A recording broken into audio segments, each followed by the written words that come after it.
وہ کب کسی کا ایٹیٹیوڈ برداشت کرتی تھی؟ دل نہیں چاہ رہا مگر دیکھنا چاہ رہی تھی۔ بے ضمیر لوگ کیسے ہوتے ہیں؟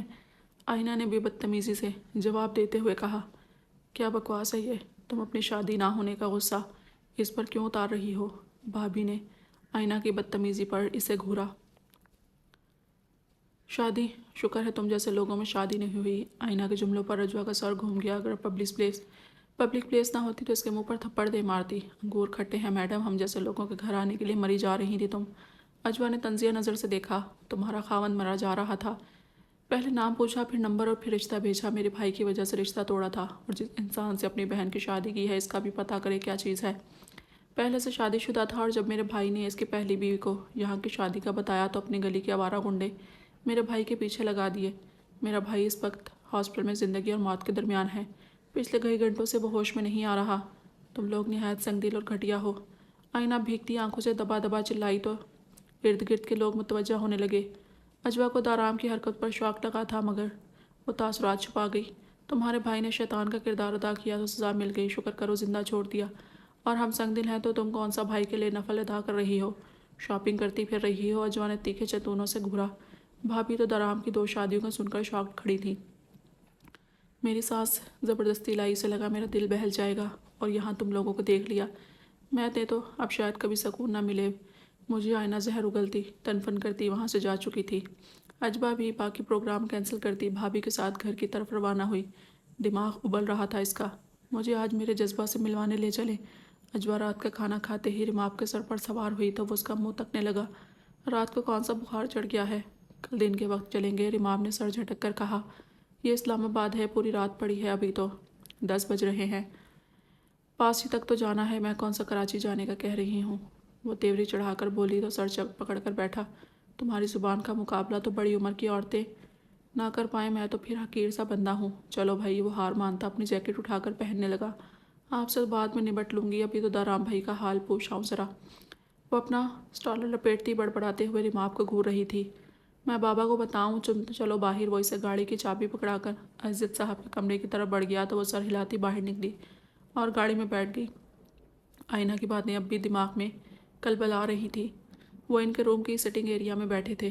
ملازمہ نے ڈرائی فروٹس اور چائے لا کر سامنے رکھی۔ کچھ وقت پہلے ہی ڈنر کر لینے کی وجہ سے مزید کوئی حاجت نہیں تھی۔ تم نے سردیوں کا آغاز کبھی صحت میں رہ کر بھی کیا ہے؟ اجوا نے فلو سے لال گلابی پڑتی پانی پانی آنکھوں والی ازبا کو دیکھا۔ ہائے پیا، اس بار مجھے لگا میں مر جاؤں گی، بڑی حالت خراب ہے۔ ازبا رونی صورت بنا کر بول رہی تھی۔ تم تقریباً پورا سال کوئی نہ کوئی بیماری لیے پھرتی ہو اور ہر بار تمہیں لگتا ہے مر جاؤ گی۔ کچھ نہیں ہوتا، لمبی زندگی جیو گی، ان بیماریوں کی وجہ سے نظر نہیں لگتی تمہیں۔ اجوا نے نہایت سکون سے جواب دیا تو وہ بھویں اچکائے سے دیکھنے لگی۔ میرے فیس سے تو کبھی لگتا نہیں میں بیمار ہوں، فریش لگتا ہے میرا چہرہ، پھر بھی کبھی کسی نے نظر نہیں لگائی۔ وہ ٹھنڈی آہ بھرتی افسوس سے بول رہی تھی۔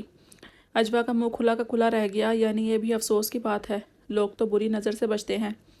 کہو تو کچھ بد نظروں کو اسپیشل تمہاری تصویر بھیج دوں۔ اجوا نے اونچی آواز میں کہا تو آپس میں باتیں کرتے رماب اور دارام بھی متوجہ ہوئے۔ ازبا گڑبڑا گئی۔ دارام بھائی، پپھو کیسے برداشت کر رہی ہیں اسے؟ آپ کا تو چلو کیس الگ ہے۔ اجوا کے کیس سوال پر رماب چکرا کر رہ گیا۔ یہ اب فیملی کا پارٹ ہے، وہ برداشت کیسے نہیں کریں گی؟ دارام کو ہمیشہ ہی اجوا کے سوالات پر حیرت ہوتی تھی، جانے کہاں کہاں سے ڈھونڈ کر لاتی تھی باتیں۔ انہیں تو میری بنائی چائے تک پسند نہیں، برداشت بھی وہ بس بڑی مشکل سے کرتی ہیں۔ ازبا نے منہ بنا کر سچ اگلا۔ دارام بس اسے دیکھ کر رہ گیا، جبکہ رماب دونوں کی چلتی زبان پر دانت کچکچانے لگا۔ اشارے سے چپ بھی رہنے کا کہہ دیتا مگر وہ دیکھتی تب نہ۔ کیوں، چائے تو بہت اچھی بناتی ہے ازبا، چاہے جیسے طریقے سے بنائے ذائقہ اچھا ہوتا ہے۔ اجوا نے اس کی سائیڈ لی۔ کیوں، کس طریقے سے بناتی ہے؟ دارام نے سوال کیا اور ایک نظر پریشان شرمندہ سے رماب کو دیکھ کر مسکراہٹ چھپائی۔ میں ہیلدی چائے بناتی ہوں اس لیے، ازبا کی چمکتی آنکھوں سے دیا جواب، جہاں دارام کو جھٹکا لگا۔ رماب کا جی چاہا دونوں کی بے لگام زبانوں کو چپ کروا کر غائب ہو جائے۔ چائے بھی ہیلدی انہیلدی ہوتی ہے؟ دارام ازبا سے سوال کرتے ہوئے رماب کی بگڑتی حالت سے محظوظ ہو رہا تھا۔ دیکھیں، پہلے دودھ بوائل کرتی ہوں، جب وہ بوائل ہو رہا ہو تب بلیک ٹی ڈالتی ہوں، اور جب بوائلڈ ہو چکا ہو تب الائچی اور ان لاسٹ شوگر، کیونکہ شوگر بہت زیادہ پکانے سے زہر بن جاتی ہے۔ ازبا نے پوری تفصیل سے اسے بتایا تو رماب نے بات موڑ دی۔ ازبا، گھر رہنے کب آؤ گی؟ بہت یاد آتی ہے تمہاری۔ دارام کہہ کا گلا دبائے چائے کے گھونٹ بھرنے لگا۔ میں تو اب کالج میں ری ایڈمیشن لے رہی ہوں بھائی پھپھو، اور اسٹڈی میں سے میں نے اسٹڈی کو چنا ہے تاکہ کچھ وقت سکون سے گزرے۔ ازبا نے جس اطمینان سے جواب دیا، ریماب اور اجوا دارام کو دیکھ کر گھبرائے۔ دارام نے ایک خاموش نظر ازبا پر ڈالی۔ میں پانی پی کر ابھی آئی، ریماب کی گھوری اور اجوا کے اشارے پر وہ گھبرا کر اٹھی اور سلیپنگ ایریا کی طرف بڑھ گئی۔ دارام بھائی، آپ کی وائف بیلا کو آپ کی شادی کا کس نے بتایا تھا؟ اس کے جاتے ہی اجوا اپنی مطلب کی بات پر آئی تھی۔ اٹ ڈزنٹ میٹر، دارام نے مختصر جواب دیا۔ میٹر تو کرتا ہے، آدم خان نے بتایا نا، اور اس کے بدلے آپ نے اس کو موت کے منہ میں دھکیل دیا۔ آپ اتنے ہارٹ لیس کب ہوئے؟ اجوا کے جملوں پر دارام نے گہری سنجیدگی سے اسے دیکھا اور پانی کا بہانہ کر کے کھڑی ازبا اس کی بات سن کر ساکت ہوئی۔ کیا بکواس کر رہی ہو اجوا؟ کس نے بتایا تمہیں؟ ریماب نے جھنجھلا کر اسے ٹھوکا۔ آپ کی ایکس لور آئینہ نے بتایا، آپ کی دیوانگی قصے بھی، اور دارام بھی کا ظلم بھی۔ رو رہی تھی کہ بھائی اس کا ہاسپٹلائزڈ ہے اور ہوش نہیں آ رہا، صرف اس بات کی سزا دی کہ اس نے ان کی شادی کا کیوں بتایا۔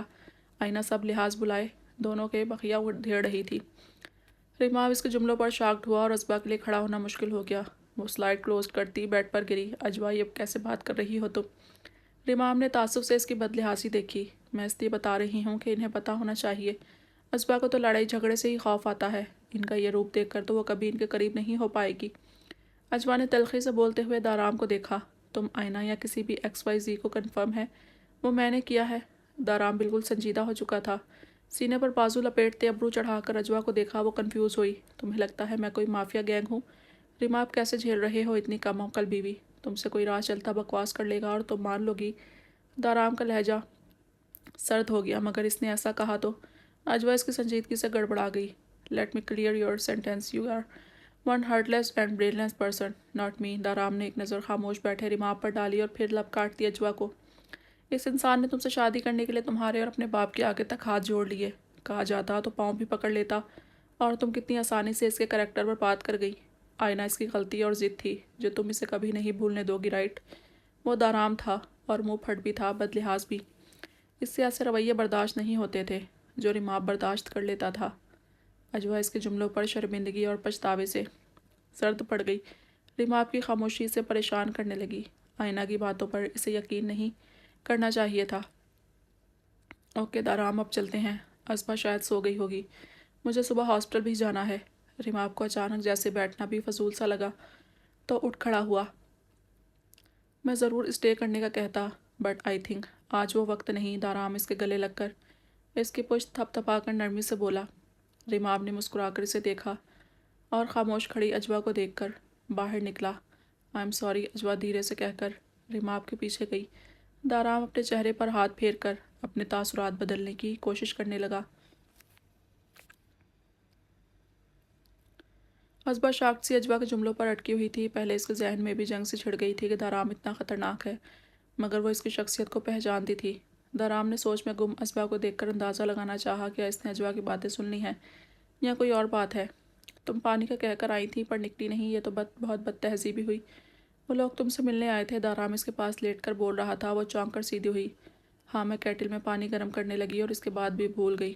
وہ کافی سنبھلنے ہوئے الفاظ میں وضاحت دینے لگی۔ دارام نے اس کے لہجے پر غور کیا۔ کیا وہ ڈر رہی ہے دارام سے؟ وہ لب میچ کیا۔ اوکے، دارام نے اس کی وضاحت پر بنا بحث کیے اس کے گلاسز اتار کر سائڈ پر رکھے۔ مجھے فلو ہے، آپ کو بھی ہو جائے گا جم سے، اس لیے۔ دارام نے اسے معمول کے مطابق سینے سے لگانا چاہا تو وہ دور ہو کر اسے وضاحت دینے لگی اور بنا اس کی طرف دیکھے کروٹ بدل کر سو گئی۔ دارام اس کی پشت دیکھنے لگا۔ یقیناً وہ ان کی باتیں سن چکی ہے، ابھی تو ان کی دوستی ہوئی تھی۔ اجوا کی باتوں نے پھر سے ازبا کو اس سے دور کر دیا تھا۔ وہ بے بسی سے اسے دیکھنے لگا۔ اگر وہ پوچھ لے تو وہ اسے بتائے کہ اجوا کی بات سچ نہیں۔ اسے بھی آج ہی پتہ چلا کہ آدم خان کے ساتھ ایسا ہوا ہے اور وہ سب رائمن نے کیا تھا، لیکن وہ بولے تب نہ۔ خود سے بولنا اسے مزید شک دلا سکتا تھا۔ وہ اپنے سنہری بالوں کو سمیٹتا غیر مرئی نقطے پر نظر جمائے لیٹا تھا۔ رشتے نبھانا ہمیشہ سے ہی اسے بوجھ لگا تھا، مگر وہ پھر بھی بہت اچھے سے سب تعلقات لے کر چلتا تھا، اور جس رشتے پر دل راضی تھا اس میں اتنی الجھنیں تھی کہ وہ چکرا رہا تھا۔ ازبا، کیا تم مجھ سے خفا ہو یا کوئی بات پریشان کر رہی ہے؟ اس نے خود ہی ہمت کر کے پوچھ لیا۔ ازبا اپنے گرد ازائی لپیٹتی اس کی آواز پر رکی اور پھر کتنی دیر یوں ہی ساکن رہی تو دارام نے اس کے گرد بازو پھیلا کر اس کی پشت اپنے سینے سے لگا لی۔ میں جانتا ہوں تم جاگ رہی ہو۔ اگر تم غلط فہمیاں دل میں لا کر فیصلے بڑھانے کے بجائے مجھ سے بات کر لیا کرو تو ہمارا ریلیشن تھوڑا آسان ہو جائے گا۔ وہ نرمی سے اسے سمجھا رہا تھا، وہ خاموشی سے سنتی رہی۔ اس کی طرف پشت ہونے کی وجہ سے وہ اس کی بھیگتی آنکھیں نہیں دیکھ پایا۔ میں اجوا پیا سے بات کروں گی، وہ آپ سے اس لہجے میں بات نہ کیا کریں۔ مجھے اچھا نہیں لگا۔ اس کی روتی آواز پر وہ شاکڈ ہوا۔ اس کی سوچوں کے برعکس وہ اس سے خوفزدہ ہرگز نہیں تھی، بلکہ اس سے شرمندہ تھی۔ تمہیں اس کی باتیں سن کر مجھ پر غصہ نہیں آیا؟ وہ مسکرا کر پوچھنے لگا۔ آپ نے میری ہر غلط بات، ہر بری عادت کو مسکرا کر قبول کیا ہے۔ آپ پھپھو لوگوں کے تنگ کرنے پر بھی ان کی رسپیکٹ کرتے ہیں۔ آپ بیلا جیسی انسان کے ساتھ مجبوری کے رشتے سے جڑے ہیں اور نبھا بھی رہے ہیں۔ اجوا پیا کو کیا پتا آپ کے جیسا انسان کسی کو یوں بے دردی سے نہیں مار سکتا۔ آپ کے اندر نفرت بھی محبت کا روپ لگتی ہے۔ میں آپ پر کیوں شک کروں گی؟ وہ بولتے بولتے رو پڑی۔ دارام بے یقین سا اس کا الفاظ سنتا رہا۔ یہ اس کے صبر کا اجر تھا یا بقول ریمارک کے واقعی اللہ کو پیارا تھا؟ وہ ایسا ہی ساتھی ڈیزرو کرتا تھا، ازبا کو خود میں بیچ کر۔ اس کے بالوں پر لب رکھے سکون سے مسکرایا۔ وہ اس کی پناہوں میں سمٹی اس کے لیے رو رہی تھی۔ وہ ازبا تھی، سنائی سنائی پر کبھی یقین نہیں کرتی تھی۔ اس نے ہمیشہ اپنے دل و دماغ کا استعمال کیا تھا، وہ بس حقیقتوں پر یقین رکھتی تھی۔